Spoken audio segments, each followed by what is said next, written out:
자, 여당 투표율이 저조했다 이렇게 평가받고 있죠. 근데 해석은 제각각.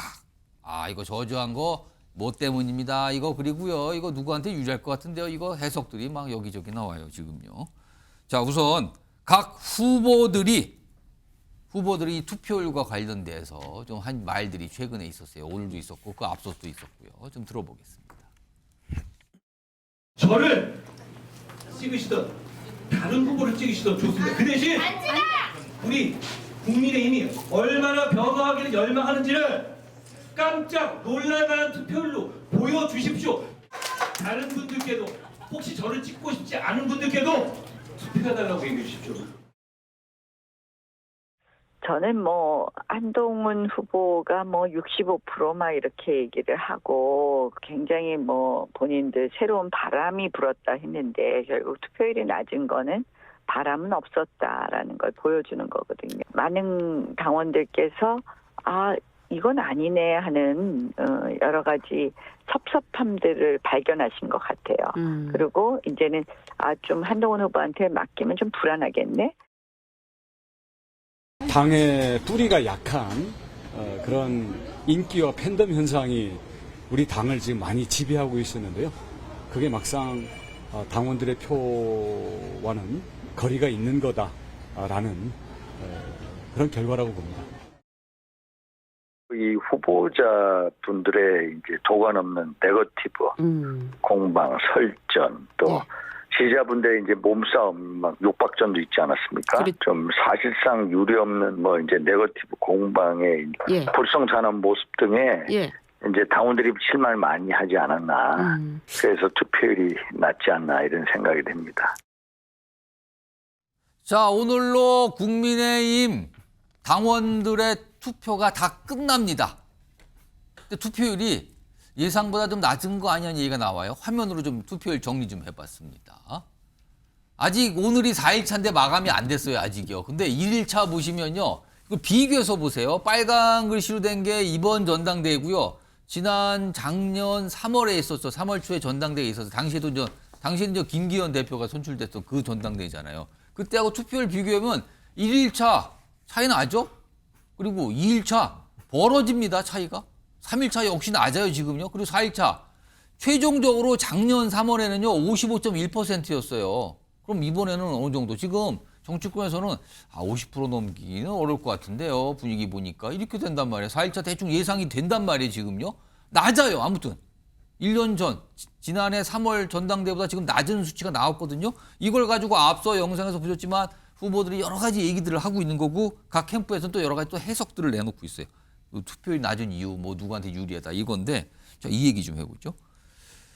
김철우 교수님, 투표율이 지난해보다 낮았어요. 지난해 전당대회보다 낮은 이유, 가장 큰 이유 하나만 꼽은다면 뭡니까? 일단 최종 집계로 모르지만 한 48% 정도 나올다는 48%. 근데 제가 볼 때는 작년에 열렸던 김기현 대표 전당대회가 좀 이례적으로 높았던 겁니다. 2021년도 이준석 대표를 뽑을 때는 한 45%밖에 안 됐거든요. 그렇기 때문에 사실은 한 48% 정도면 어느 정도 정상적인 투표율이 나온 건데 보통이다. 그렇습니다. 근데 사실은 이번 전당대회가 흥행을 넘어 과열이다. 흥행 자체는 어마어마했다라고 했는데 이거밖에 안 나옵니다. 사실 흥행이라고 하죠. 아까 윤상현 후보 얘기한 것처럼 굉장히 네거티브로 점철된 약간 어떻게 보면 굉장히 실패한 그런 전당대회가 네거티브 흥행이다 이거는. 왜냐하면 사실 전당대회라고 하는 게 새 대표를 뽑는 것도 중요하지만 그 새 대표를 뽑는 과정에서 우리가 지난 총선 때 왜 졌는지를 파악하고 분석하고 그다음에 새로운 보수의 어떤 청사진을 보여줘야 되는 그런 건데 사실 이번에 보면 계속 처음부터 끝까지 네거티브로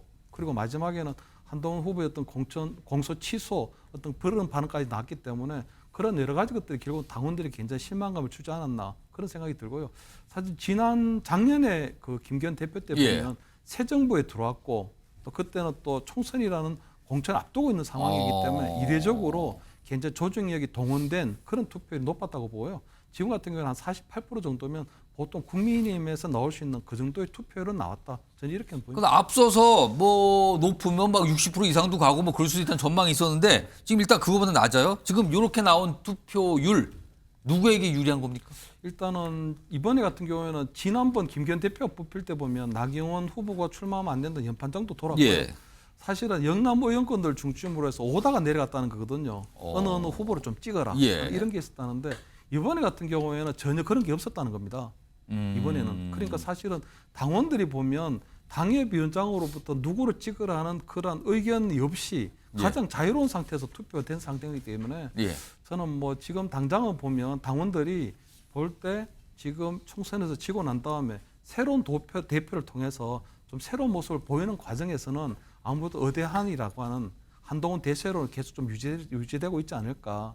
왜냐하면 어쨌든 좀 남의 떡이 커 보인다는 얘기도 있는데 예. 당원들이 볼 때는 원희룡 후보나 아니면 나경원 후보 같은 경우는 굉장히 오래 봤기 때문에 어떤 새로운 모습을 보이는 데는 조금 확장성에는 좀 한계가 있지 않을까. 그래도 한동훈을 통해서 좀 새로운 모습을 보이려고 하는 그런 당신들이 여전히 조금 있지 않았을까 이렇게는 보입니다. 그럼 남의 떡이 커 보이는 게 아니라 새 떡이 커 보인다겠네요. 그러면. 그렇습니다. 새 떡이 커 보이는 거죠.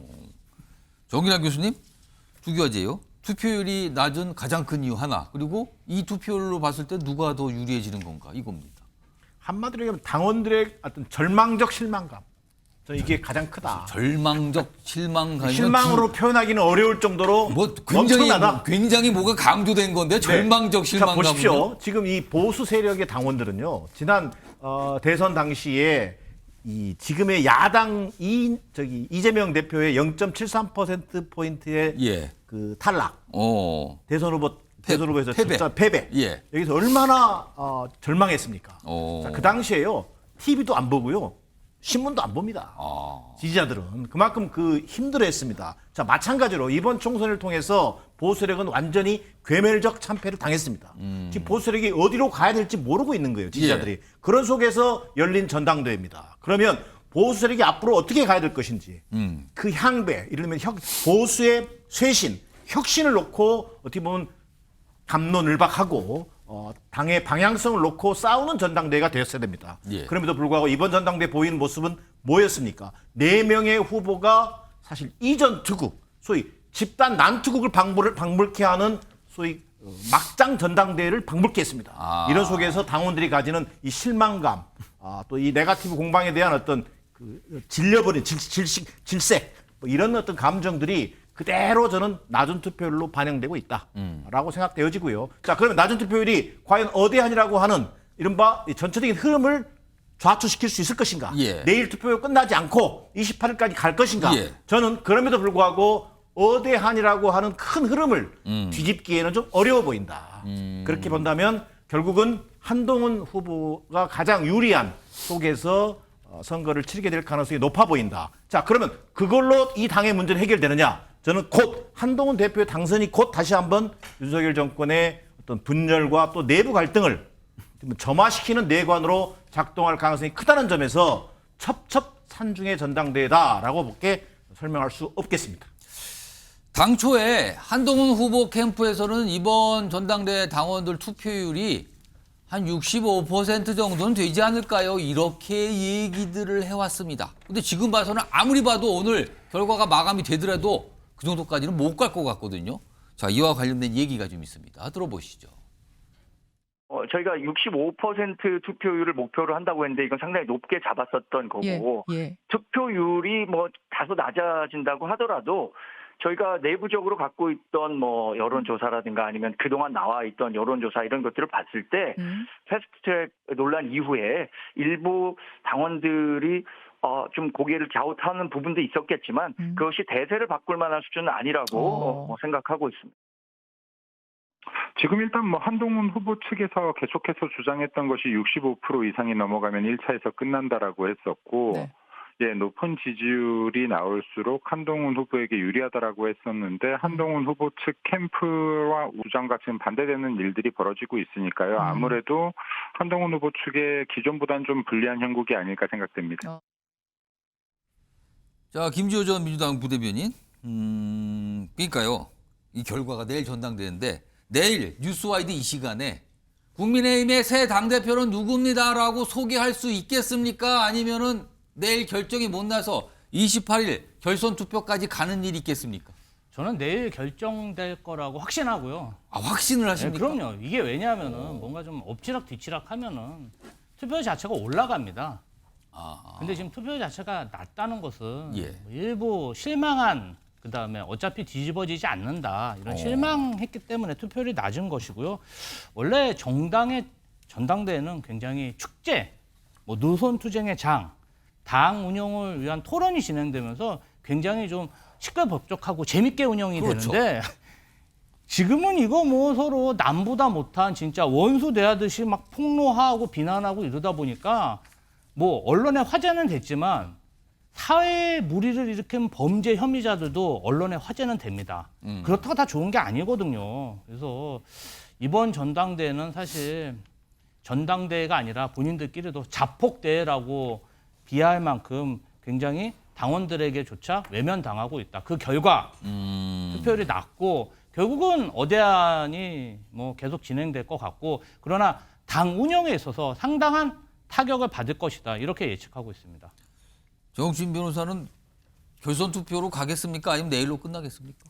잘 모르겠는데요. 예. 근데 내일로 끝나지 않을까 하는 생각은 듭니다. 왜냐하면 이게 투표율이 낮다라고 말씀들을 하시는데 제 생각에는 기대가 높았을 뿐이지 객관적으로 투표율이 낮은 것은 아니었다. 저 정도면은 덜 낮다고 보기는 어렵다. 객관적으로는. 왜냐하면 2021년 6월 11일에 예. 국민의힘 1차 전당대회가 있었는데 예. 그때 투표율이 45.36%였어요. 그거에 비하면 이미 그걸 넘어간 거네. 이거 넘어갔는데 그런데 이 45.36%는 그때까지 여당 보수당의 최다 투표율이었어요.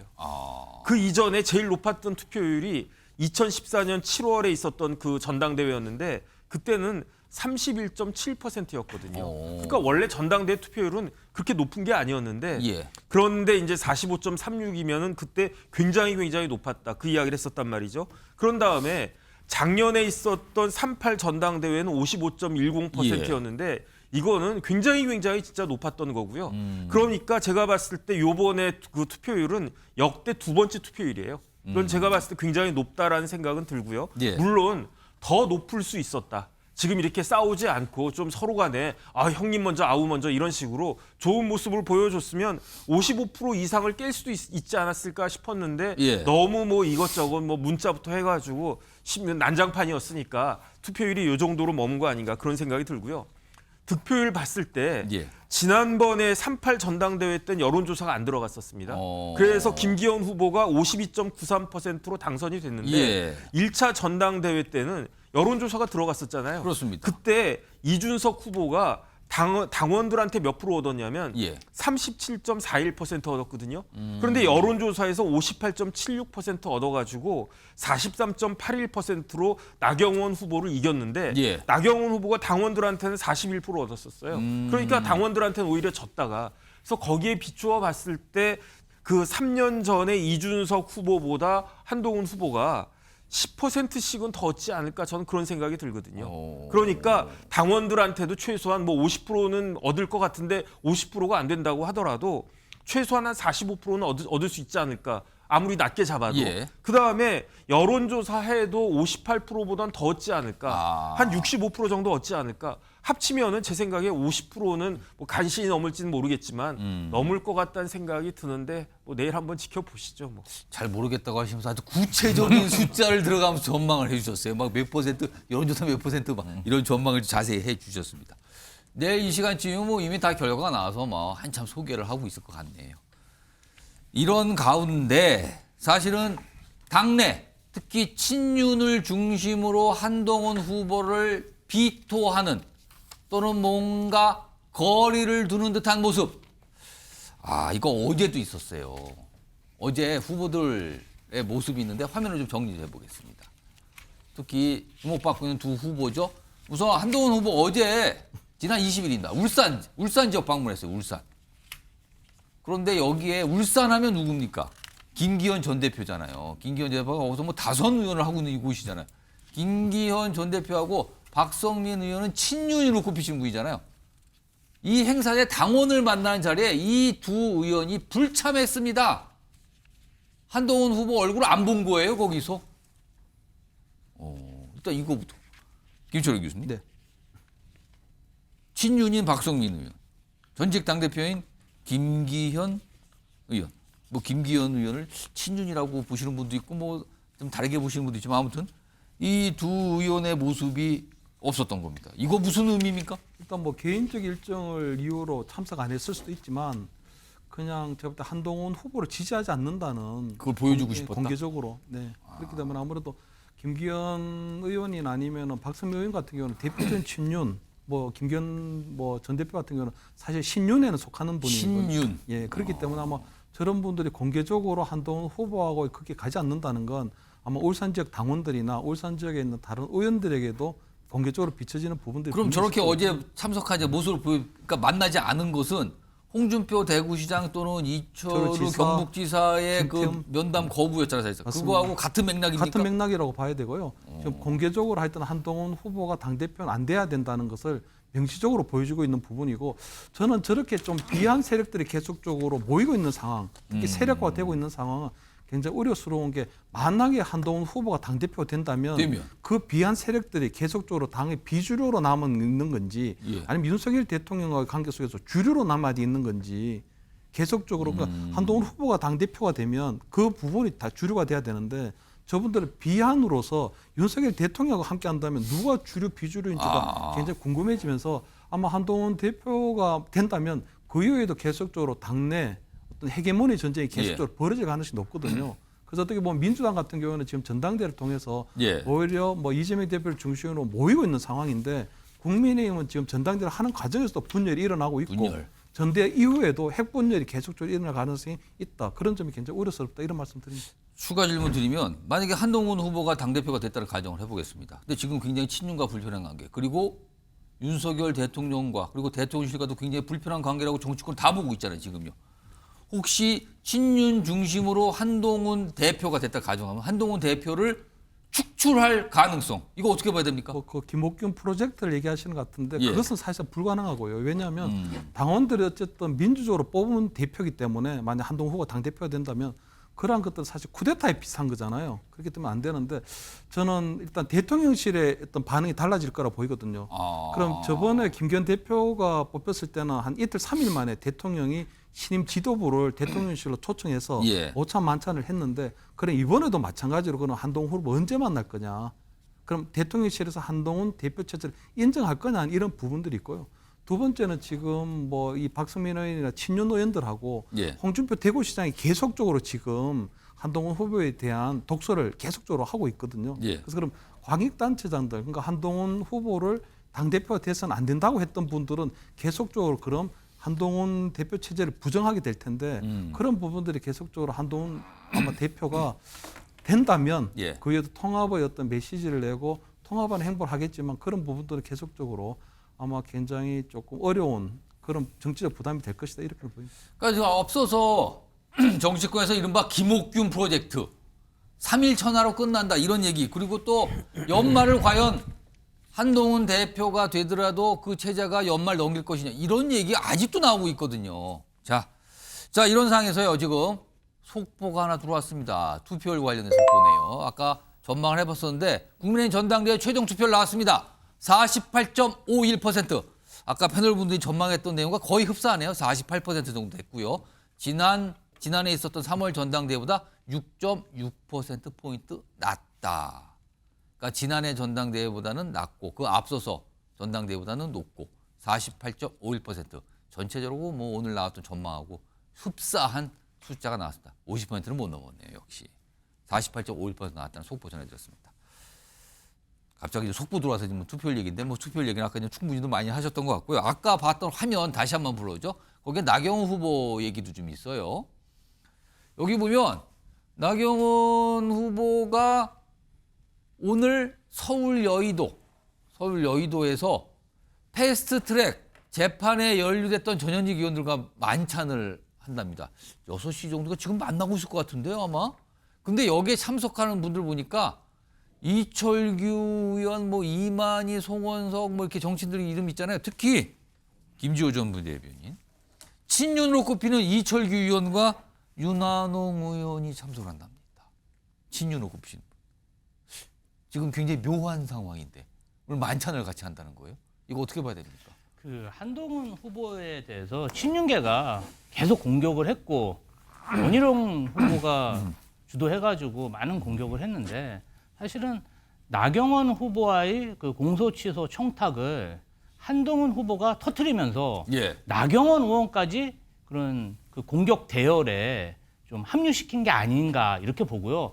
정치에 있어서 가장 중요한 것이 어떤 공감 능력입니다. 그러면 본인이 압도적인 지지율을 받고 있는 한동훈 후보로서는 이 예. 전당대회를 통해서 경쟁자들을 잘 아우르고 공감하고 당대표가 돼서 당을 핵분열이 아니라 뭐 대통령실에서 아무리 원자력을 제공을 해도 분열시킬 게 아니라 아울렀어야 되는데 예. 전당대회를 통해서 오히려 핵분열을 가속시키는 언행을 하고 공격을 했기 때문에 당대표가 돼도 상당히 힘들 것으로 보이고 그러니까 자꾸 김옥김 프로젝트 3개월 당대표론이 나오는 것이거든요. 이 정당의 당대표는요. 어떤 대통령이나 행정부의 수반이 아니라서 정말 의원들이 사사건건 반대하고 사사건건 연판장 반대 당론을 모아서 당대표를 공격하면 버티기가 굉장히 힘든 자리입니다. 그래서 뭐 어떤 초보 정치인으로서 뭔가 좀 새로운 모습을 기대했었는데 초장부터 좀 미래가 암울한 게 아닌가 이렇게 보고 있습니다. 자, 오늘 저녁 만찬과 관련해서 나경원 후보가 오늘 좀 설명을 먼저 좀 내놨어요. 들어보겠습니다.